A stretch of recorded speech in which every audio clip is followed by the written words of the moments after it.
Hi, good evening, everybody. My name is Vivienne, and welcome to the Social Spotlight episode 2. I am so excited. It's going to be an amazing journey. Well, I chose to start this podcast because I have a very, very bad financial background.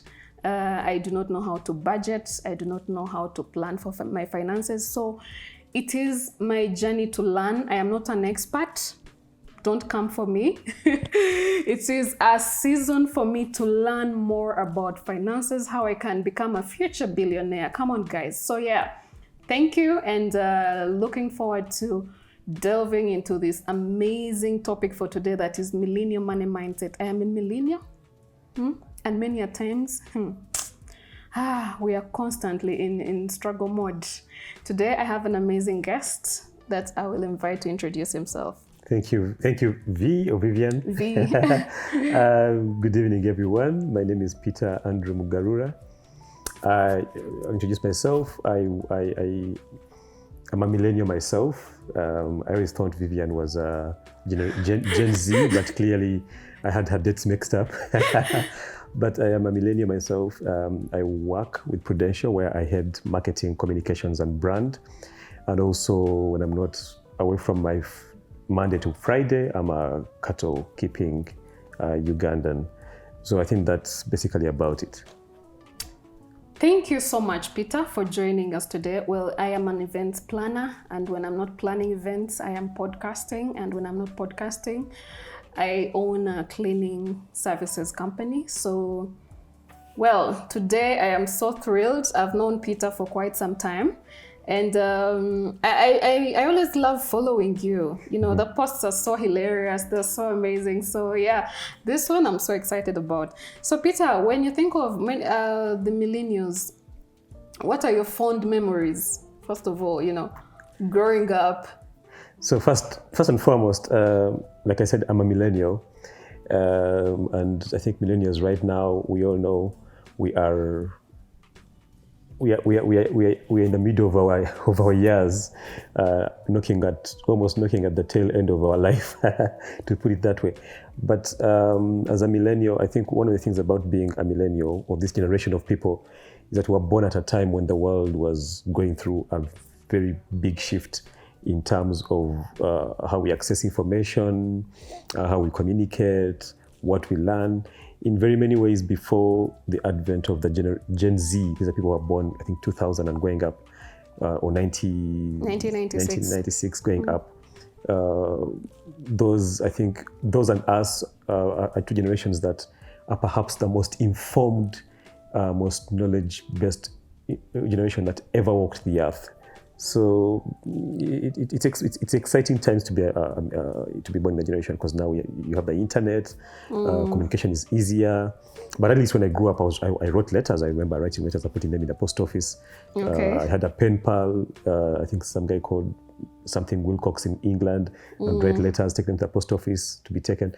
Then I also got to a part where Facebook showed up, and you could be friends with people via Facebook, and say hello with ease. So it has died. So it's one of those. It makes for good storytelling, maybe in our elderly years when that time does come. Interesting. You mentioned something about the internet. With the evolution of internet, you realize that we have access to a lot of information. Well, perhaps we are more privileged than our parents were. That's I think the Generation X. So in your opinion, do you think we as the millennials are utilizing these opportunities out there to keep ourselves financially literate? Are we really utilizing? Because I think there is a lot of information out there on Google, on LinkedIn Learning, on Allison, lots of platforms. I think because we are perhaps the most informed generation ever on this earth.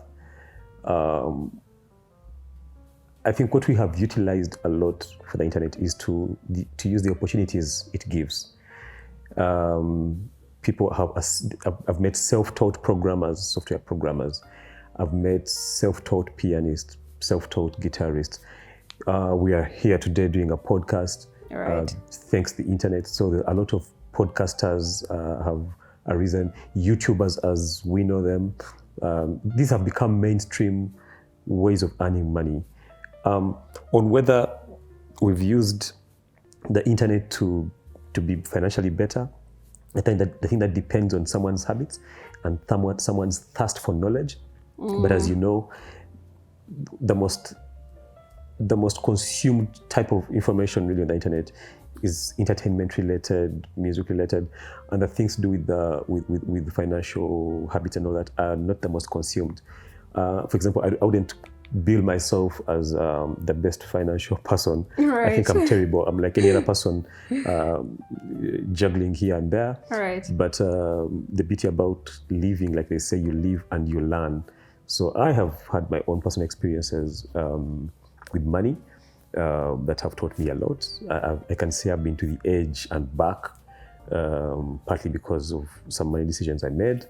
But I think what the internet and the information age has provided for us as a people or as a generation is a lot of knowledge for us to pick up on, and a lot of opportunity for us to use to boost our financial earning and knowledge. Yes. Thank you. Well, speaking of social media, we are aware that apps like the X, apps like Facebook, charging people to, you can actually earn from some of these apps, yeah? Much as you're paying for the service, you can actually earn money from them. And many a times you realize that there's so many millennial content creators out there, but I don't know, is it that the quality of the content we are putting out there is not attracting the developers of these apps enough to help us earn from it, yeah, especially here in Uganda? Because understand, I just learned a few hours ago that actually earning on X is limited, yeah. There's a certain limitation in that certain people in Uganda cannot earn on that app. Do these apps really root discrimination? Should the government come in and regulate, like they did with Facebook? I don't know. I think first and foremost, YouTube, X are pay content creators. You know that, for example, on YouTube, the amount of money paid to content creators that are doing content, let's say, about celebrity gossip, is not similar to the kind of content that the money that is paid to content creators that do things like this. Right. I'm guessing because the other is very easy to make and is not maybe as impactful in their view, and then the other, if it's education related, is more substantial. I imagine that's just my reasoning. It's unfounded. But I think part of the reason why apps may not pay as often as they pay in certain markets, I think has to do with maybe the mass market. I highly doubt if, for example, on X we have more than 900,000 users in this country. I highly doubt that. So you don't have a critical mass. But in countries, let's say use the example of the US or bigger economies where you have more users of the internet, more users of these apps, you have a huge audience for content creators, and I think that's why it's more expensive for them. And here we have a smaller audience for content, and so it's not as expensive. Right. One of my closest friends, Uncle Mo, very popular person, will tell you that when he has a lot of viewers that are not Ugandan on his videos, his earnings are boosted somehow. Oh, really? So I think it has something to do with what should I call it? Let me call it rating. Let me use the word rating. The way the audiences are rated, because the bigger the audience, the bigger you have views in the more you have views in bigger audiences, the more you're going to earn. I'm sure if your content is consumed by people in the US, for example, I know you're going to earn big bucks. Today I was looking at someone tweet that she has earned some money from X, and I'm someone who likes to write. I think I'll blow my own trumpet. I think I'm a pretty good writer. Okay. I just have a terrible procrastination problem. Right. So I don't write as often as I should be writing. And ever since I began seeing people talk about earning money from X, for example, I have thought maybe I should write more often. Oh, really? But then I know that when you write, the consumers of your writing in Uganda, for example, may not be, let's say, 100,000. You may struggle to get even 15,000. So you have a certain niche crowd, niche audience. But if, for example, I wrote and I ended up with consumers in Nigeria, Kenya, Egypt, South Africa, the UK, or wherever, I'm pretty sure I would earn some really enviable money. Right. So I think it has something to do with the market and how they consume your content and how that market consumes the internet or that particular app. I think that's how it works. Right. Now me and all the other content creators, what we're getting from this is that we need to expand our market. We need to create content good enough that is not only consumed on the Ugandan market, but far and wide. Now, Peter, you work for Prudential Assurance, and we millennials have terrible investment habits. Yeah. Sometimes I envy people who you speak to and they're like, okay, I have an emergency fund for this, I have a sinking fund for this, there are trust funds that are now pretty much affordable. Yeah, I have a unit trust as well, but the issue is consistency. How can we as millennials realistically, putting aside the economy and the fact that there are all these bills like rent, constant, that you have to keep taking off, and then also you want to save something somewhere. How do we realistically spend while still putting something aside? I think there's a musician, I don't know what her name is, she's Nigerian. She has a song that has a line, adulthood na scam. Basically adulthood is a scam. Yeah. And I think millennial problems we face as millennials, no matter where we are, whether in Canada or the US, are the same. Sure. Money is a big problem. Right now, for example, in Canada, there's a crisis to do with housing. Rent is unaffordable. People are having to share space in a 2-bedroom house. 5 people come together, strangers, and share a house, so you can be able to live in Toronto or Ottawa or whatever. And these are problems that are almost everywhere. I work for insurance, for example, and insurance typically sells products that are supposed to help you save for the future, protect your financial future, help you have a certain nest egg somewhere. And there are all these things available for us. I think one of the biggest problems we have is that it is a sacrifice. Before I worked for an insurance business, I never had an insurance policy. I have one now because I work for an insurance business. I got to consume that information.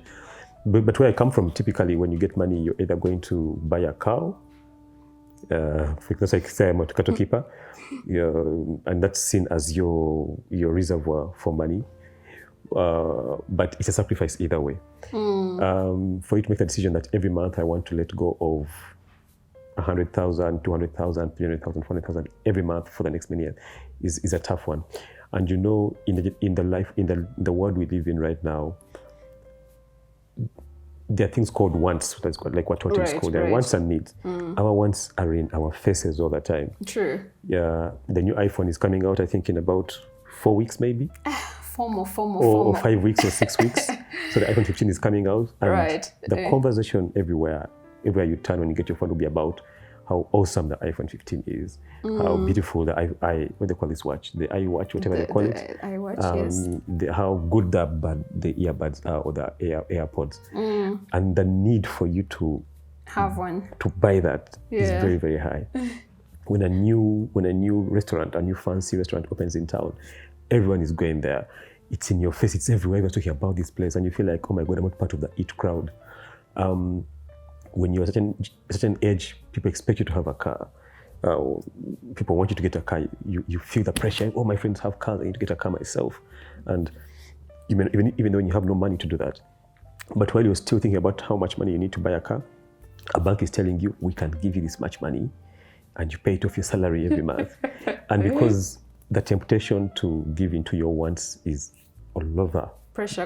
Yeah, not knowing that maybe a one lives somewhere might have been gifted by Yes. the Royal Highness. So I think that as millennials, the decision to save money, the decision to put aside money, is the ultimate sacrifice for us. Because at the end of the day, the habit to give in to our heart's desires is very, very high, because advertising is part of what I do. I'm a copywriter, I write and all that. I write ads and things like that. But the ads are designed to cause you to look at an iPhone that has come out as the most important thing you need right now in your life. Like, it's going to change your life. But there's nothing much about it, really. It's just, it's the same phone as what you had before that. But the information you're consuming makes it look like if you get this iPhone right now, your life is changed.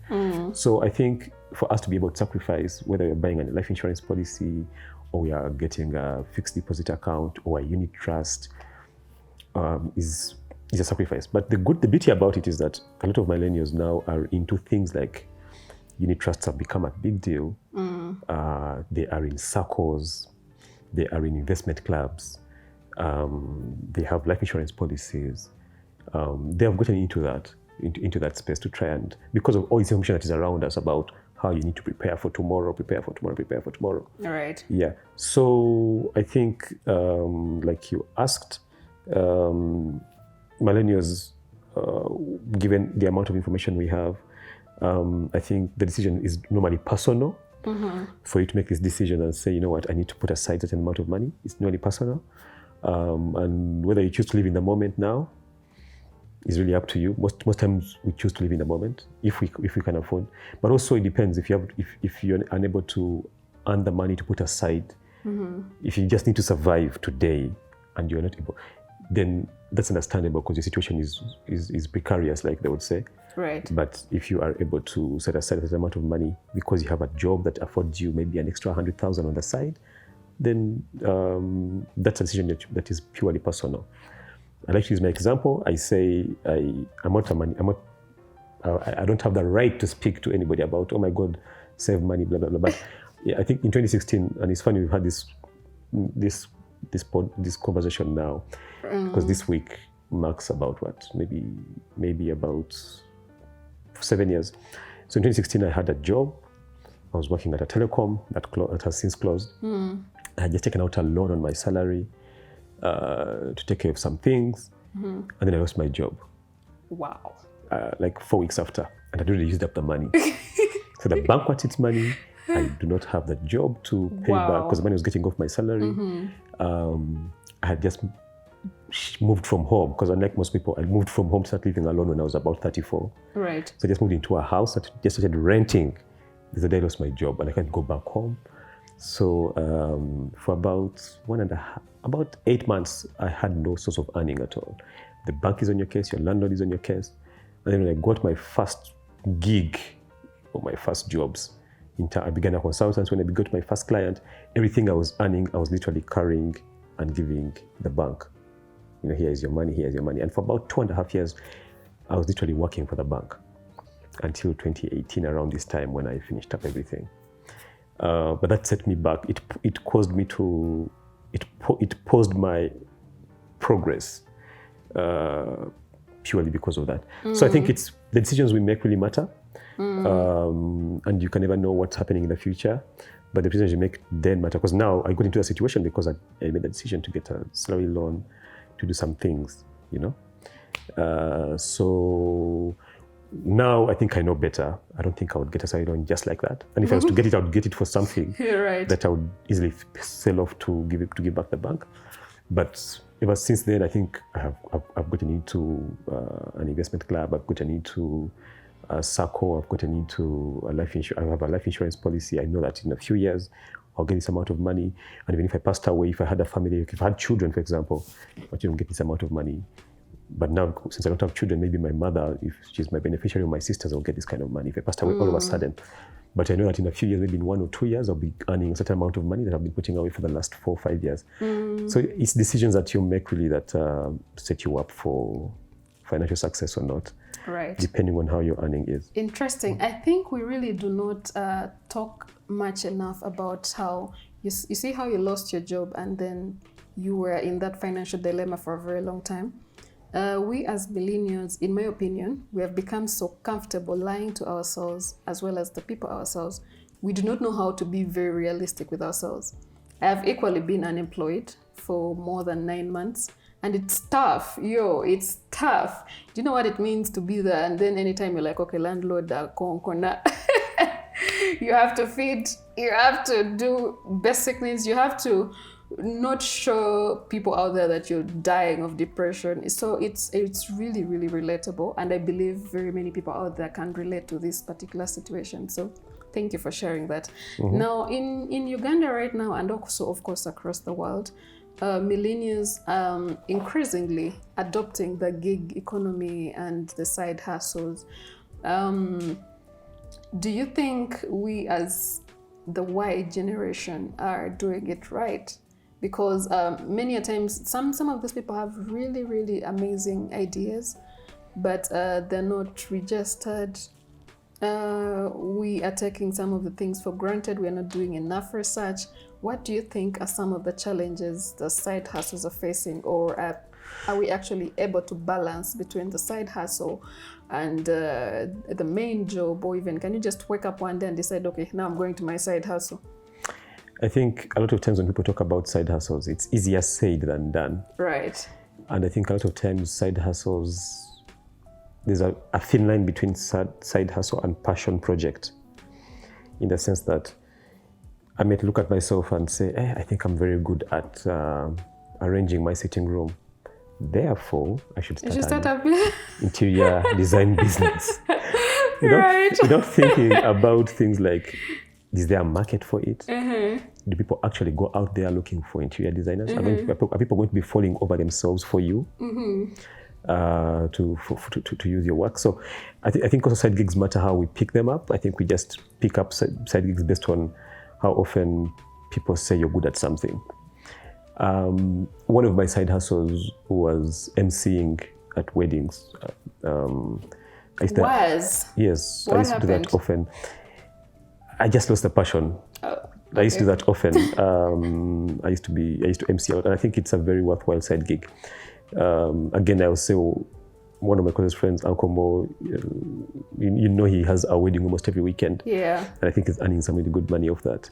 And he's actively looking for these gigs, and he's being very good at them.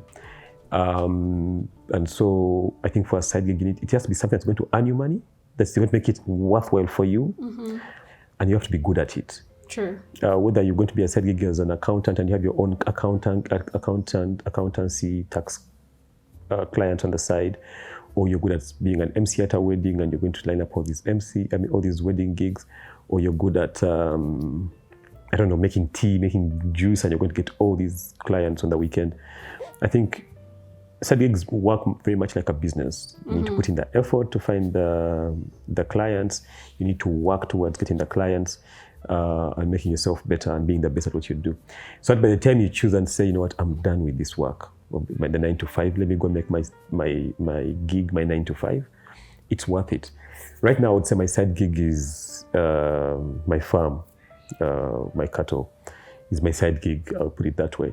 But I'm not yet at a point where I will wake up and decide and say, I'm done with my job, I'm going to farm. But my dream is that maybe before I get to my mid-40s, I can write an email to my employer and say, I'm taking an early retirement because right. I've got to a point where my farm is getting me more money than I'm earning at my workplace.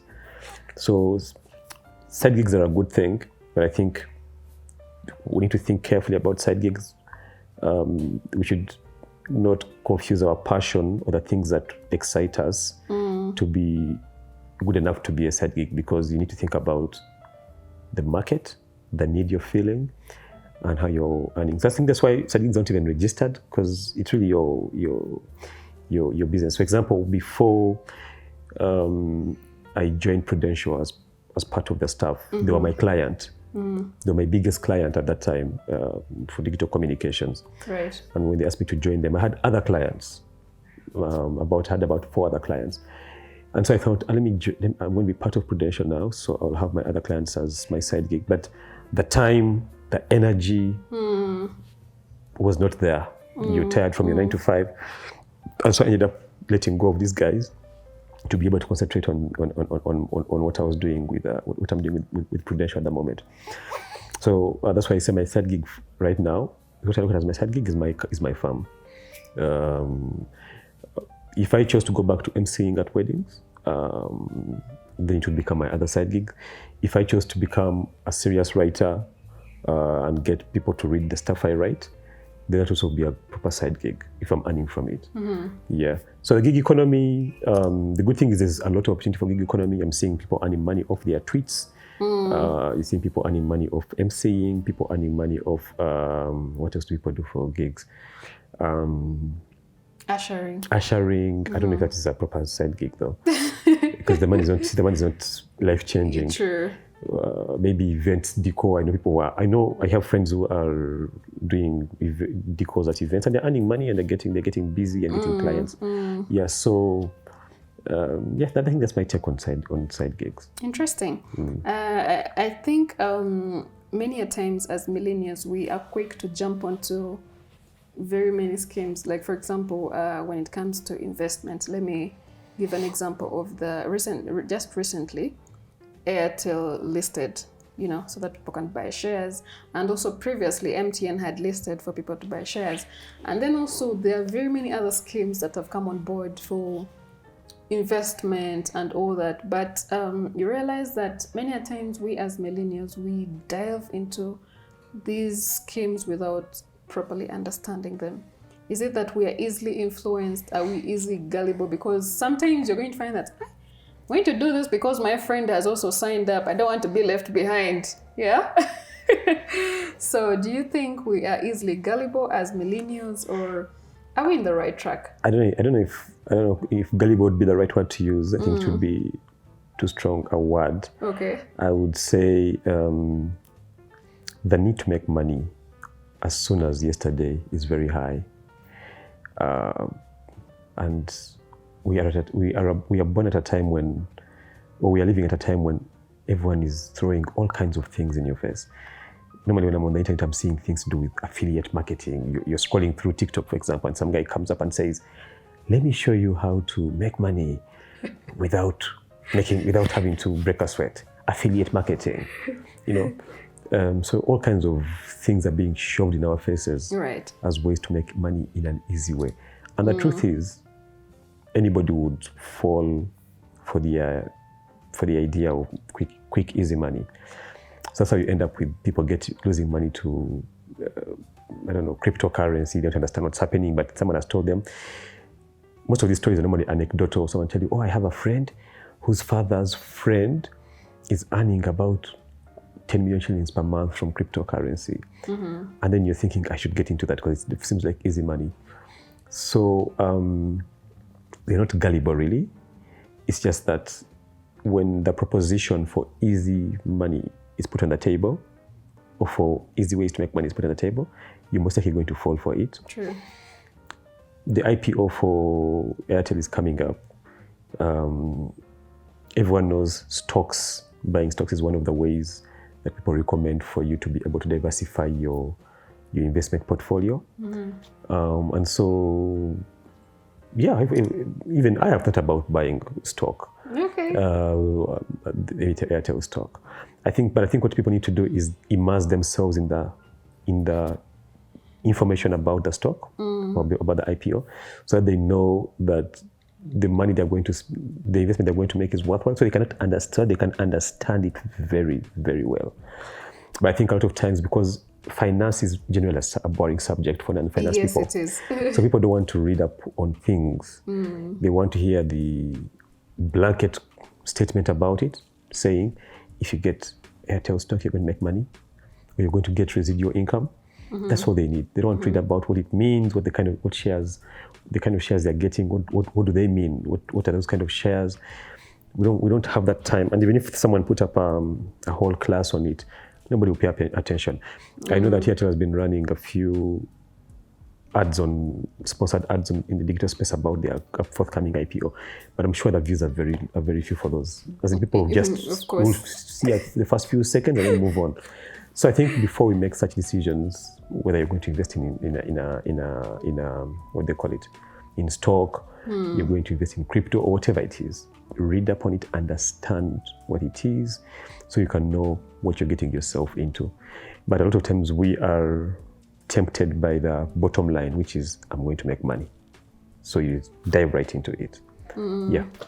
Interesting. Let me delve a little bit into relationships as millennials. Every day I be there and I'm seeing weddings every weekend. As millennials, as people who are in this generation, when you start dating somebody, at what point should you be having conversations around finance? When is it convenient, for lack of a better word, to, because I believe having financial discussions, must be one of the hardest decisions or conversations to bring up in a relationship. Okay, let alone the fact that sometimes you feel the urge to spend on the person you're with. Realistically, having conversations like, okay, this is how much I'm making, should you decide, okay, should we now share the bills?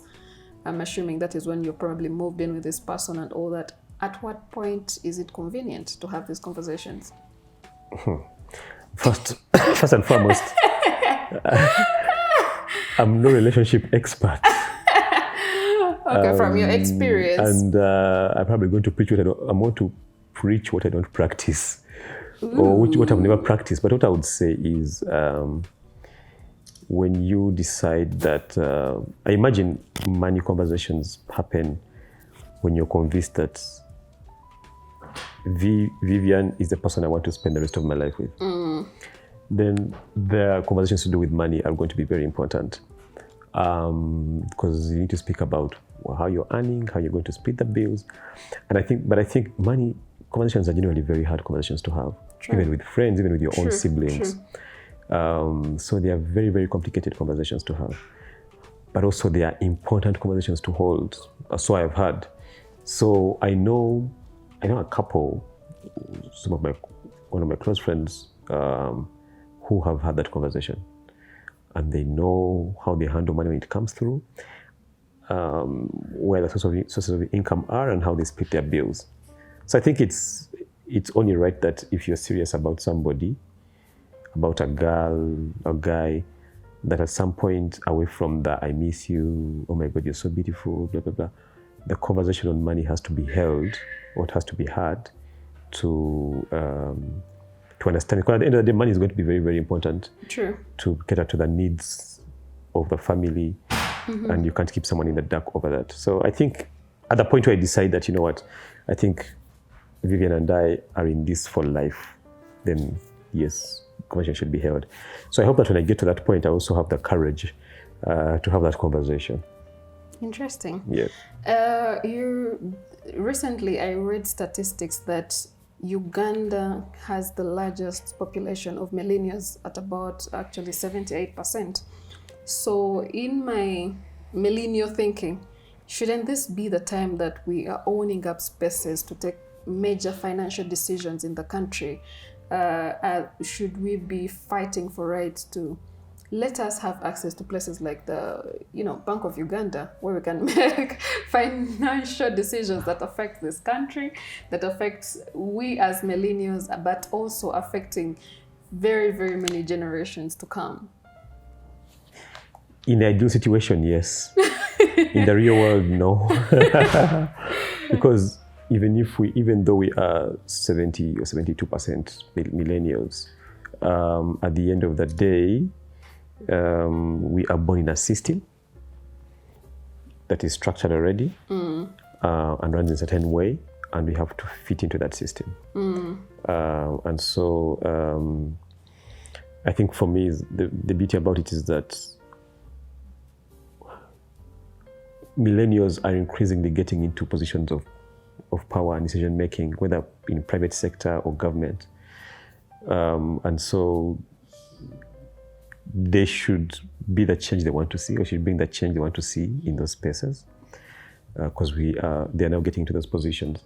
Like I said, whether you watch videos from Canada or the USA, millennials have the same problems. True. They have issues with debt, home ownership, cost of living, their salaries, vis-a-vis the lifestyle they want. We have the same problems. And so I think that at some we either have to adapt, maybe, to fit in the situation and just adapt and be able to take on the situation, or we need to, honestly, I think adapt or die, really. It's adapt or die. Wow. Otherwise, in the ideal world, it would be, oh my God, we have to change Right. a certain system. I think it's, at the end of the day, it's going to be adapt or die. Interesting. From your experience, what are some of the gravest mistakes we millennials are making, and moving forward, how can we do better? Grave financial mistakes. I think is myself. I think one of my biggest mistakes was that. Okay, I don't think it was a mistake really. I took out the loan for something. Then I lost a job, so I would never have foreseen the loss of a job coming. So I don't think it's a mistake, but it put me in a very tight position. Mm-hmm. But I think seizing the opportunity early. I have a farm. Let me tell you a story. I have a farm. I refer to it out in my conversations, but this farm goes back. I got it when I was like maybe 4 years old or something like that, because of inheritance. So if I had begun doing the things I'm doing now at the farm, like in my 20s, I think I would be better. Even if I lost a job, I would not worry. But then I was procrastinating. Oh my God, I'll start next year. I didn't even have interest. I was lost in the lights of Kampala, in the life of Kampala. So I think some of the mistakes we make is procrastinating on certain decisions that are key to how we earn. True. I wish I'd begun having a life insurance policy when I was younger. When I was at my first job or my second job. I wish I'd joined a circle maybe like 4 years ago. So all these things that when you look back on with the benefit of hindsight, you feel like 4 years was perfect. Yeah. So I think those are the issues that people need to, procrastination basically. Thank you. This has been quite an insightful conversation, and like I said earlier, for me, it's an intentional move to learn more about finance. So it's going to be a journey that I wish to invite you all to join with me, because at the end of this, I want to evaluate myself at 1 year down the road and be like, okay, when I started this journey of the podcasting, I was financially illiterate, but now over time, I hope you and I can learn a lot. Peter, thank you so much for making time to join in this conversation. You're welcome. What are some of your parting shots? My parting shots is we live and we learn. Before we make financial decisions, let's read up on them. But there are other decisions that we can't make that set us up for tomorrow. So if you have a job, get a life insurance policy, join a circle, join an investment club, get a unit trust. Do all these things that help you to have a certain reservoir of money on the side. If you have a gig, first think about its worthiness before you think about it because someone said you're really good at arranging your scatter cushions in your living room. Think about the viability of what you're going to do, if it's going to make you money in the long run and in short term. Yeah, I think that's it from me. Well, thank you so much. My take home today was that we need to be so intentional in whatever we do. And friends, let us learn to have accountability partners. It could be your friend, your colleague, your sister, your boyfriend, your girlfriend. Be accountable to each other. Learn to budget so that together, when you divert from your budgeting process, there's this person who is helping you keep on track. Well, this has been amazing. I am V, and thank you so much for watching the Social Spotlight. See you